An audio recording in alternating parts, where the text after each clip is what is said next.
May bagong loan app guys sa Google Play Store at wag na wag po kayong papahuli dito guys kasi ito po yung loan application na may offer na 10,000 pesos. So dito guys sa kanyang ads, meron daw siyang low interest rate at syempre you can increase your limit instantly. So check natin guys itong bagong loan application na nasa Google Play Store na ang pangalan nga po is Cash Ease. So as of now guys, wala pa po siyang rating pero may 5,000 downloads na po siya. Siya po ay under ng Pixel Lending Corporation at pwede pong mag-apply kahit po ikaw ay self-employed, estudyante, retiree, or unemployed. Basta may one valid ID ka lang, no need na dito magpasa ng payslip or ng other documents. So check natin guys kung magkano po yung makukuha natin sa 10,000 pesos kasi kung uutang ka dito guys, from 500 pesos to 40,000 pesos po yung maximum na ino-offer nila. So let's see guys, dahil bago to, sisilipin ko siya para sa inyo kung okay at kung magkano ba sa 10,000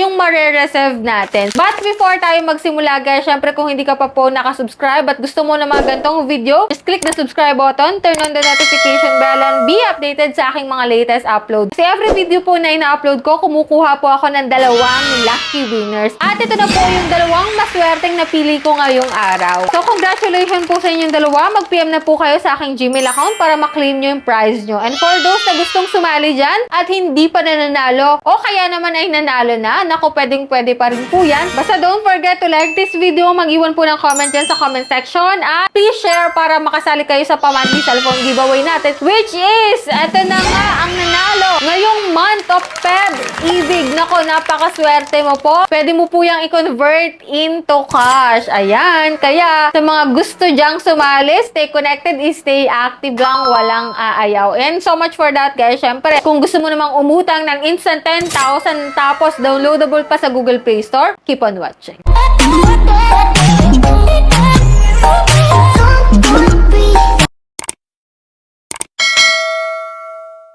So before tayo mag-start, syempre linawin ko lang, hindi po sponsored tong video na to at sa katunayan nga po ngayon ko pa lang siya iti-try para maipakita sa inyo kung anong meron sa application. Yan nga po ay available sa Google Play Store. Ito po yung kanyang logo. Cash Ease po yung kanyang pangalan. So walang masyadong nakalagay sa kanyang ads, no? So basta low interest rate daw, save more money, a more cost-effective choice, and increase your limit, fulfill more of your needs. So enhance privacy protection for increased security. And ito na nga guys, in-install ko na po siya at may permission description sila dito guys. Merong address din na nakalagay kung nasan yung company nila. Anyway, click natin yung continue. And then dito guys, kung gusto mag-try, syempre maglalagin ka using your active mobile number, get OTP, sign in, start tayo. And then walang masyadong nakalagay dito guys sa front nila. Click natin yung apply para makita natin. And mag-fill up ka na po dito agad-agad ng personal information mo. Next po is financial status. And ito nga sa profession nun, staff, entrepreneur, self-employed, student, retire, unemployed. So pwede po dito mag-apply. Then dito guys, emergency contact, 3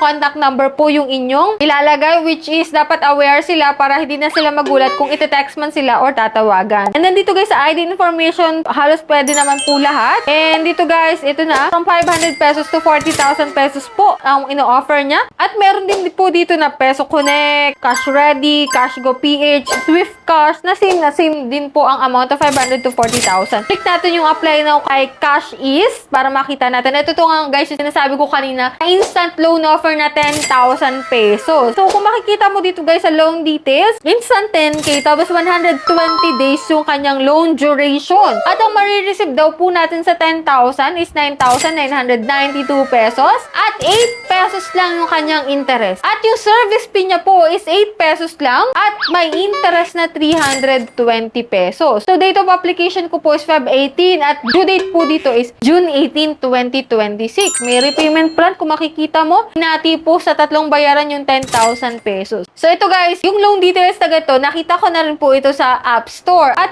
nagkalat na rin sila dito guys sa Google Play Store, kaya mag-ingat po tayo ha. Pero malay naman natin na okay at 10,000 talaga to, kaya in-applyan ko po talaga siya. So select account type before that, e-wallet or bank transfer, click po yung e-wallet. Yan, may consent po sila dito, confirm lang yan. Then your application is under review. And ito nga po, nung binalkan ko po itong application ko, kung rejected or approve ako, guys. Rejected po yung aking application sa 10,000 pesos. So, ito ay same lang din naman ng mga nasa App Store, no? Pero hindi ko rin sure kung may na-approve na ba dito kay Cashies. Kaya kung ikaw po ay isa sa nakapag-apply na dyan at na-approve ka po, kindly share your experience dyan sa comment section kung okay ba yung application, kung magkano ba yung na-receive mo sa 10,000 pesos. At kung legit ba na 9,992 pesos yung marireceive mo talaga. Kasi dito, guys, rejected yung ating application at hindi natin talaga siya nasilip ng buo. Pero bago kayo mag-try sa mga bagong loan application, manood muna kayo ng review katulad nito para malaman ninyo bago kayo mapasubo. Kasi may ibang loan application dyan na automatic, auto-disburse. At ito nga, hindi naman auto-disburse, pero hindi mo agad-agad malalaman kung magkano yung marireceive mo kasi 10,000